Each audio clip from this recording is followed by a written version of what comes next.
সবাইকে merry Christmas. চলুন আপনাদের সাথে একটি ফ্রুট কেকের রেসিপি শেয়ার করি।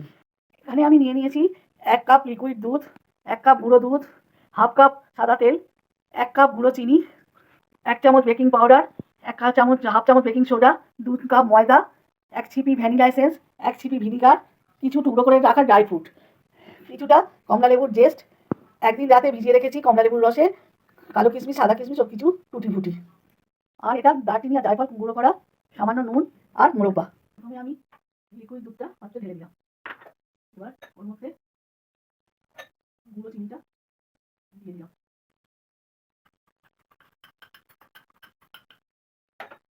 এবং এবার তারপরে সাদা তেলটা ওর মধ্যে ঢেলে দিলাম। ভ্যানিলা এসেন্সের মধ্যে দিয়ে দিলাম। দিয়ে ভালো করে আমি মিশিয়ে দিলাম। তার মধ্যে এবার আমি ময়দাটা দিয়ে দিলাম।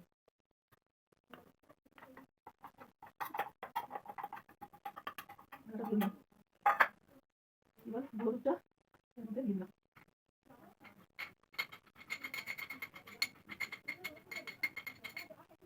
ভালো করে অল্প নুনটা মধ্যে দিয়ে দিলাম।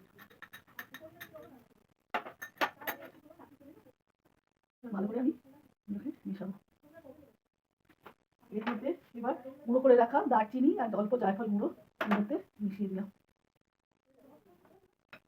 এবার আমি লেবুর গ্যাসটা দিয়ে দিলাম। আর আগের দিন রাতে দিয়ে রাখা কমলা লেবুর রসে কালো কিছু সাদা কিছু কিছুটাও মিশিয়ে দিলাম।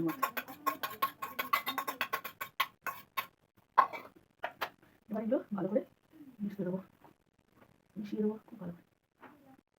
আবার এর মধ্যে বেকিং পাউডারটা দিয়ে দিলাম। বেকিং সোডাটাও এর মধ্যে দিয়ে দিলাম।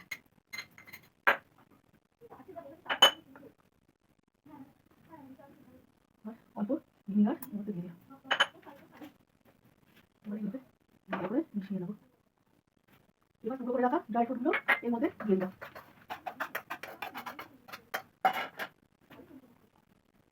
এবার আমি ওপর থেকে একটু ক্যারামেল দিয়ে দিলাম।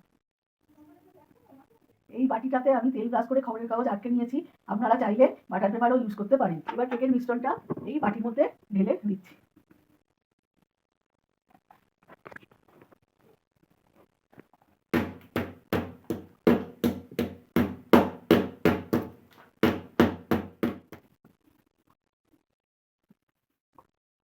এবার বালির ওপর স্ট্যান্ডটা বসিয়ে দিলাম। বালিটা গরম হতে দিলাম। বালির ওপর স্ট্যান্ড দিয়ে তার উপর কেকের মিশ্রণটা বসিয়ে দিলাম। আঁচ একটু কমিয়ে দিলাম এবং এবার এটা চাপা দিয়ে দিলাম। এই যে কেকের ফাইনাল লুক। তাহলে আপনারাও নিউ ইয়ার উপলক্ষে বাড়িতে এই কেকটি বানিয়ে দেখুন, আর কেমন লাগলো আমাকে কমেন্ট করে জানাবেন।